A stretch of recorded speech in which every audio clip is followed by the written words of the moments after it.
Bonsoir à tous, voici les titres du journal. Au niveau des écoles professionnelles, les cours ont repris ce lundi. Dans les centres d'enseignement, toutes les dispositions sont prises pour la réussite de l'année académique. Un cas de viol défraie la chronique en Guinée. L'affaire Tamsir Touré, c'est le nom du dossier. Deux présumés complices sont aux arrêts.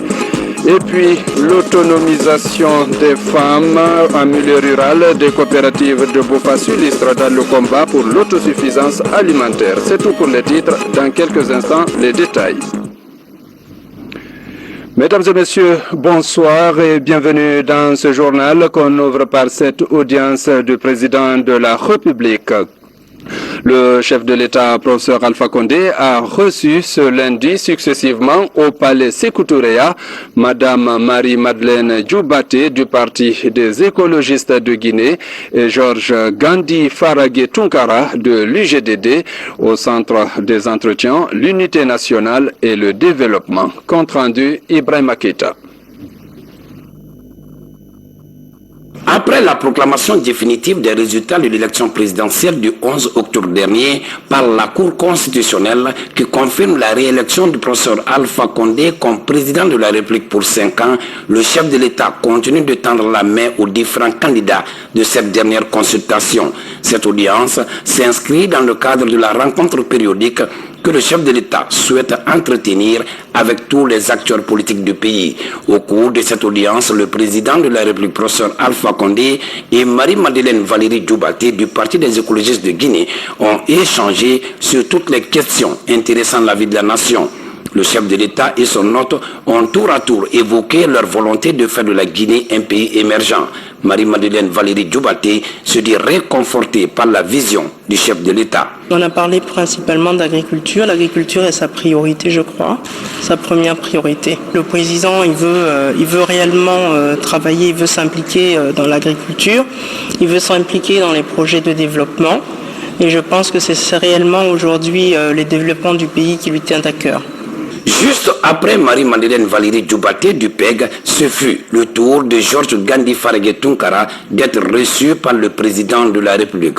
Jour de poignée de main amicale et fraternelle entre le président de la République, professeur Alpha Condé, et le président de l'Union guinéenne pour la démocratie et le développement, Georges Gandhi Faragé Tunkara. Cette audience accordée par le chef de l'État au président de l'UGDD a permis aux deux hommes d'échanger leur point de vue sur la situation politique, économique et sociale du pays. Des points de vue qui convergent vers une Guinée unie, tournée vers le développement.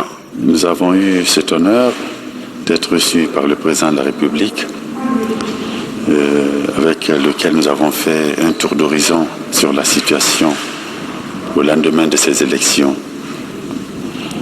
Nous avons donné nos sentiments qui sont aujourd'hui que le plus important, c'est que la Guinée se réconcilie avec elle-même, c'est que la Guinée se mette au travail du développement, c'est que la Guinée se remette au travail de l'union, c'est que la Guinée se remette à l'unité et qu'ensemble, sans exclusive, les fils et filles du pays puissent repartir vers un avenir et un futur meilleur. Donc c'est autour de ces questions que nous avons discuté. Le président de la République nous a traduit toute sa disponibilité à œuvrer dans le sens d'une Guinée émergente, dans le sens d'une Guinée unie, dans le sens d'une Guinée réconciliée avec elle-même. Alors c'est sur ces termes rassurants que nous quittons et nous souhaitons bon vent au pays, dans l'entente, dans la cohésion sociale surtout.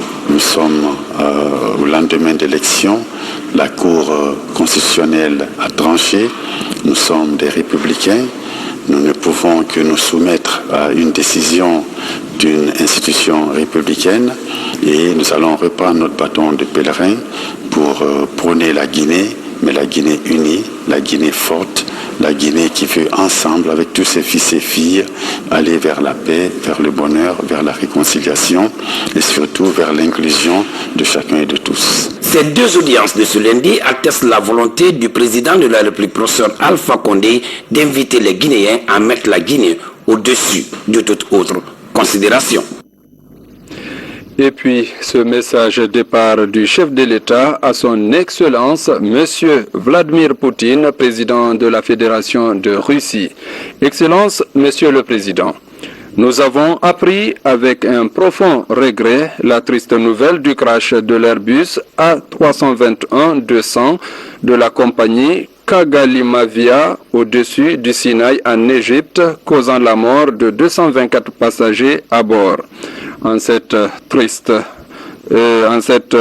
et douloureuse occasion, permettez-moi, Monsieur le Président, au nom du peuple de Guinée, de son gouvernement et en mon nom propre, de vous adresser mes sincères condoléances.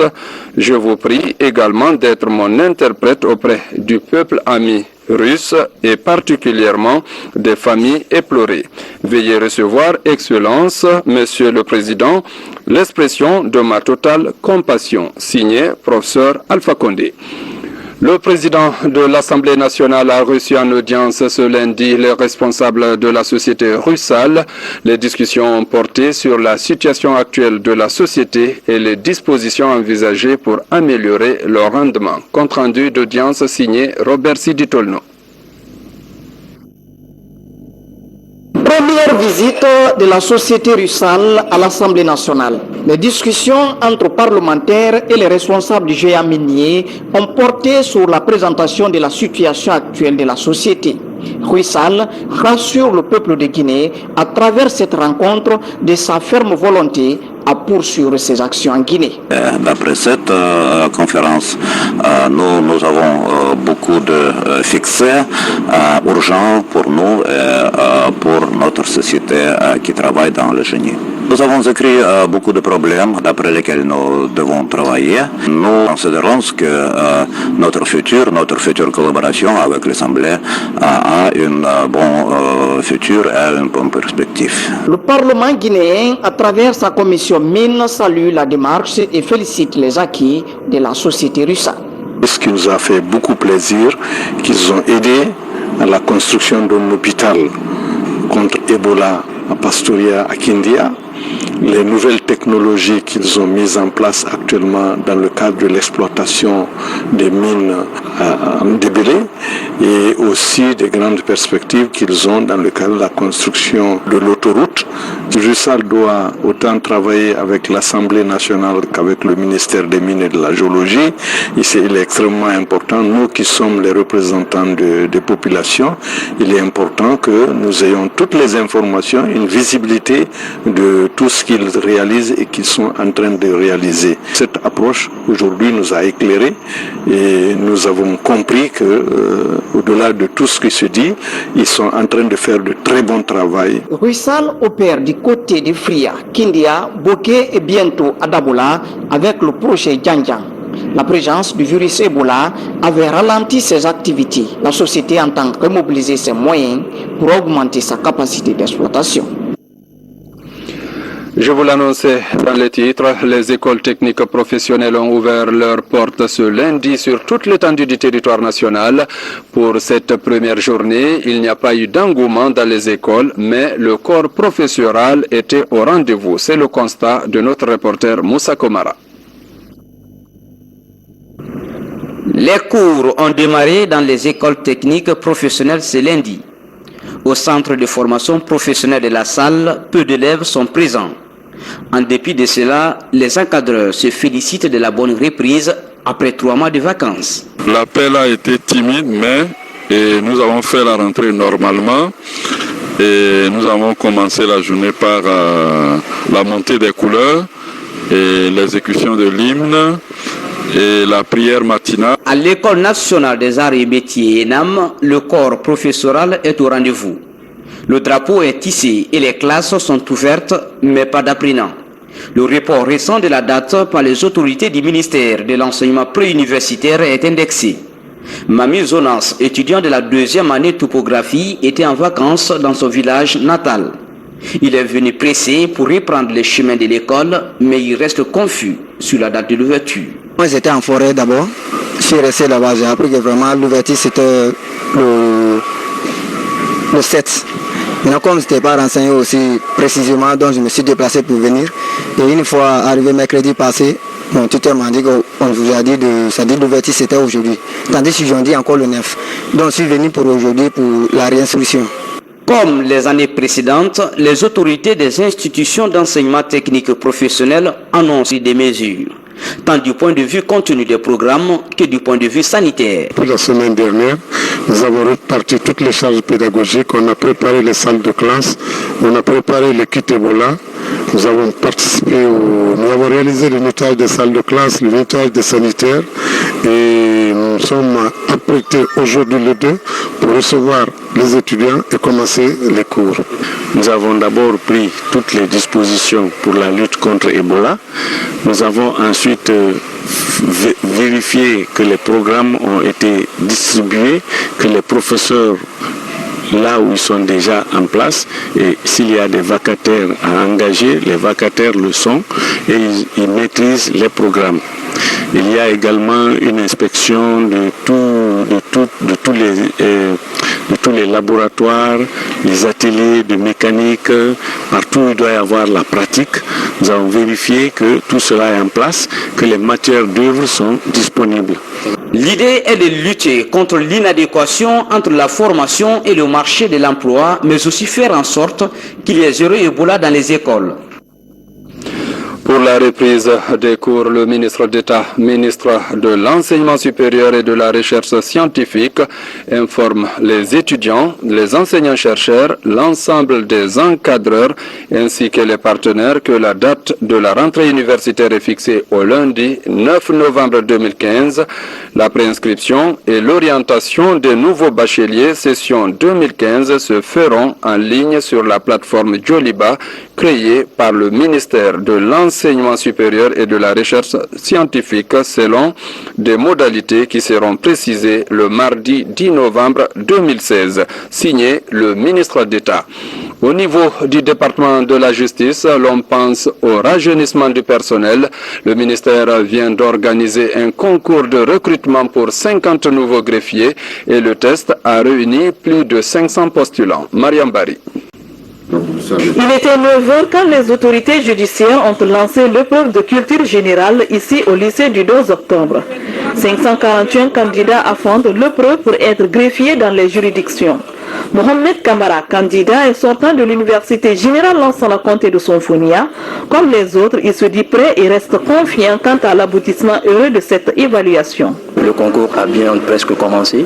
Tout se passe dans les conditions les meilleures. Les candidats, comme vous le constatez, sont massivement venus pour en tout cas compétir et pour que le meilleur gagne. Pour la première épreuve, pour le moment, à mon avis, aucune anomalie. Ce concours des greffiers fait suite à celui des auditeurs de justice. Une action que les cadres du département de la justice comptent multiplier progressivement pour rajeunir le secteur devenu vieillissant. Nous avons un magistrat pour 35 000 habitants, ce qui est loin du ratio admis. Les standards, c'est un normal magistrat pour 10 000 habitants. Et pour les greffiers encore, c'est moindre, parce que par magistrat, vous avez à peine, je dirais, 0,25 greffiers, ce qui est totalement inadmissible si nous voulons effectivement que la justice fonctionne normalement, que l'accès aux droits soit facilité, que les procédures soient faites en toute célérité, dans les meilleures formes. Il faut des greffiers autour des magistrats et des hommes qualifiés, parce que c'est eux qui vont rédiger les actes, c'est eux qui vont les conserver, c'est la mémoire donc du tribunal. 2 jours serviront à ces candidats repartis entre 20 salles de mettre en exergue leur aptitude potentielle qui leur vaudront le titre de greffier dans l'appareil judiciaire guinéen. Où en sommes-nous avec l'affaire Tamsir Touré? Les enquêtes de la police judiciaire révèlent l'arrestation de 2 présumés complices, Sekou Souma, le manager du jeune artiste, et Mamadi Touré, tous impliqués dans ce dossier. Les informations affirment que le présumé auteur du viol est en fuite pour la Côte d'Ivoire. Des informations révèlent également ce lundi, des informations révélées lors d'un point de presse, les précisions avec Rose Pocho. Quelques jours après le déclenchement de l'affaire de viol filmé, les informations se précisent. L'auteur des menaces sur la vidéo est en fuite. Selon l'enquête policière, Tamsir Touré, présumé auteur du viol, a réussi à rejoindre la Côte d'Ivoire depuis le 29 octobre 2015. Sa fuite aurait été organisée par son manager Sékou Souma, alias Angelo. Ce dernier a été interpellé hier pour complicité. Avec lui, Mamadi Touré, le propriétaire de la chambre où le viol a eu lieu. Le manager recherché Sékou Souma alias Angelo fut interpellé et arrêté. Il a reconnu effectivement être le manager et être mis au courant de la diffusion de la vidéo par Tafsir quelques jours, 24 heures avant, et que c'est lui-même, vu la gravité, l'ampleur que cela prenait, il a aidé donc Tafsir à quitter le pays.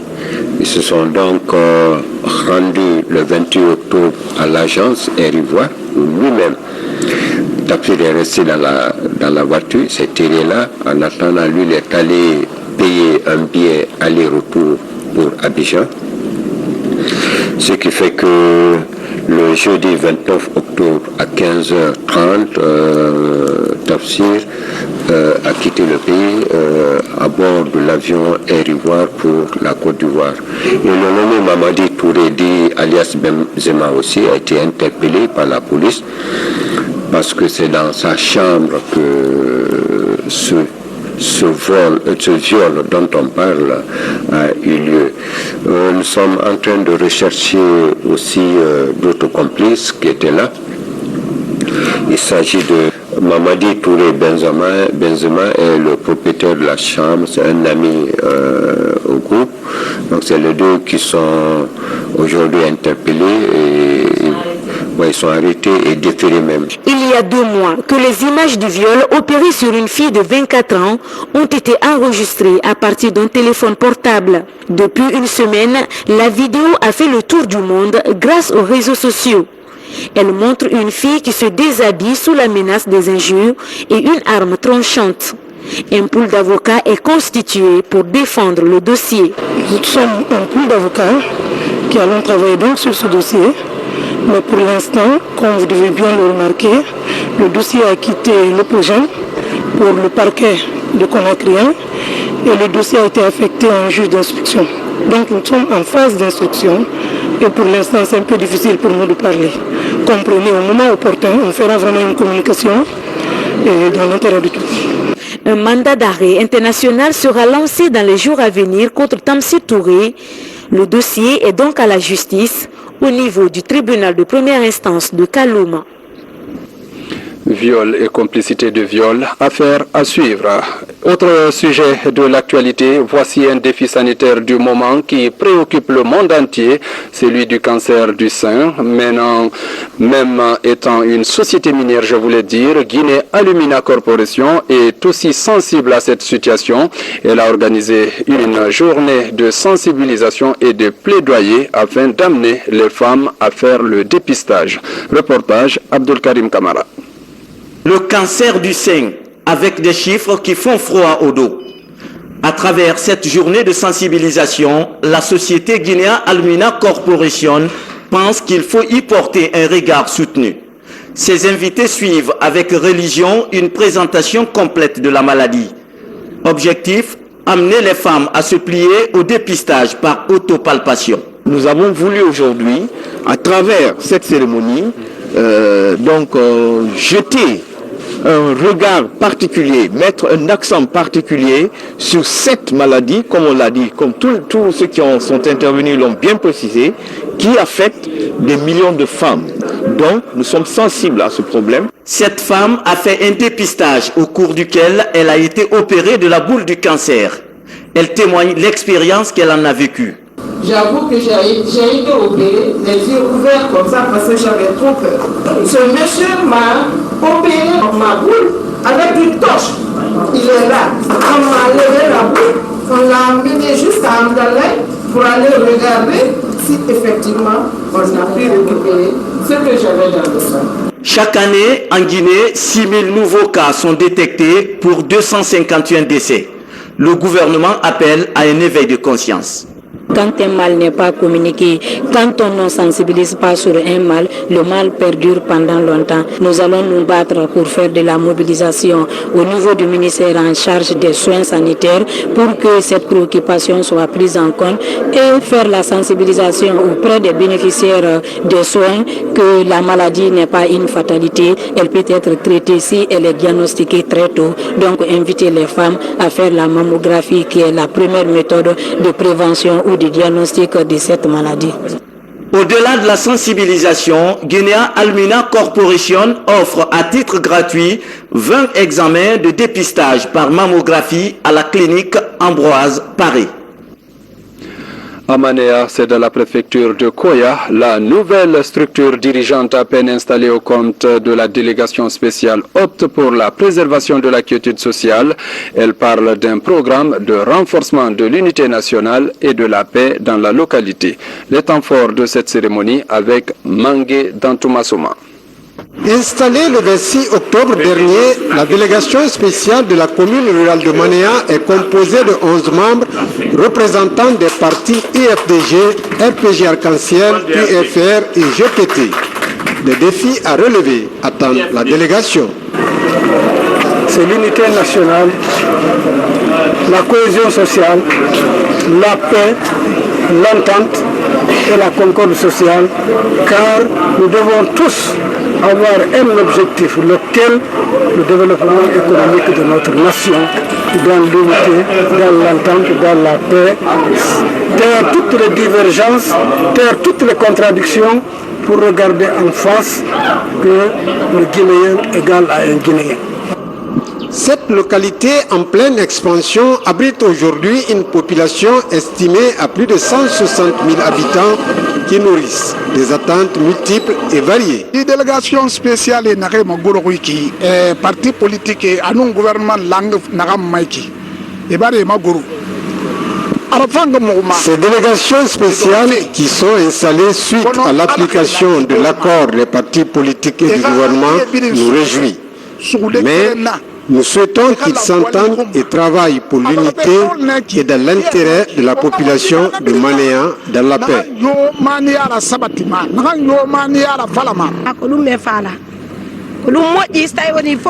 Si nous nous unissons main dans la main, cela pourrait non seulement renforcer la cohésion sociale, mais développer notre pays.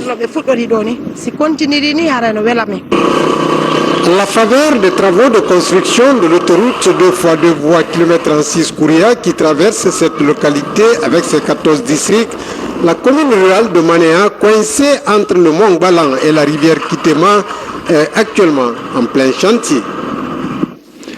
Dans la préfecture de Bofa, les groupements agricoles sont devenus de véritables forces de production.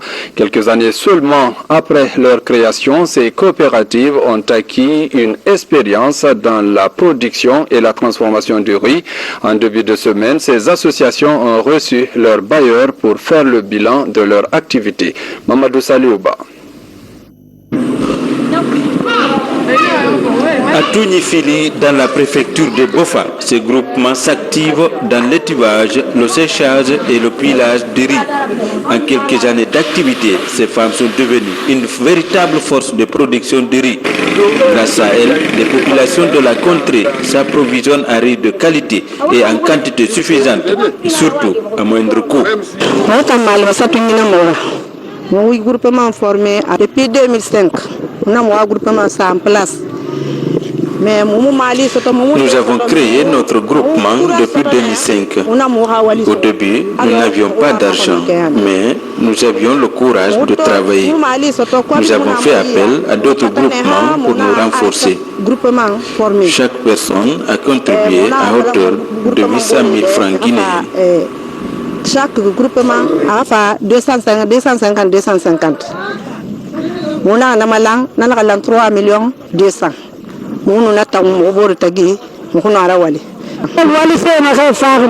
L'équipement qu'on nous a offert nous aide beaucoup. La cuisson se fait rapide et dans la propriété. Nous sommes vraiment soulagés.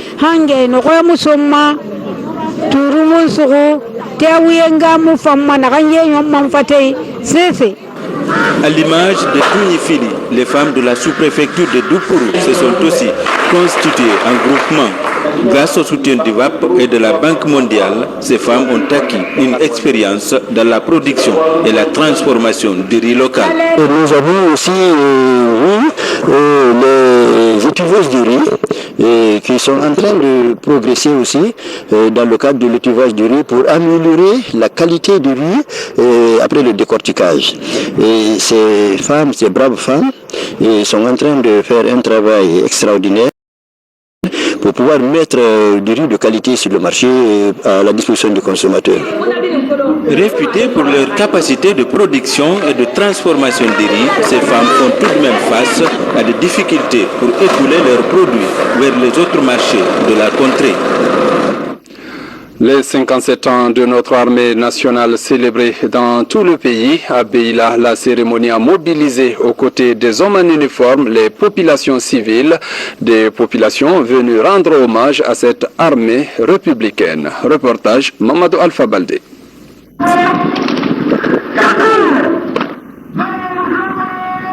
Comme partout dans le pays, à Beila, les forces de défense et de sécurité célèbrent les 57 ans d'existence de l'armée guinéenne. Une armée qui aujourd'hui est en pleine restructuration. Se voulant désormais républicaine, plusieurs réformes sont réalisées et d'autres en cours d'exécution.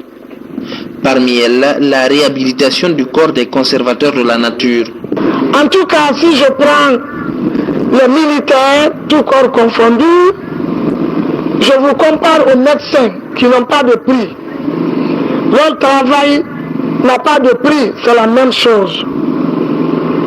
Et tellement que le président de la République veut que notre pays soit comme les autres pays qui sont vraiment au complet en matière de représentation des différents corps dans l'armée, il a trouvé nécessaire de mettre en place le corps des conservateurs. Donc une fois encore, moi je suis heureuse de vous dire merci au nom de tout le gouvernement, au nom du Premier ministre, au nom de son Excellence, Monsieur le Président de la République.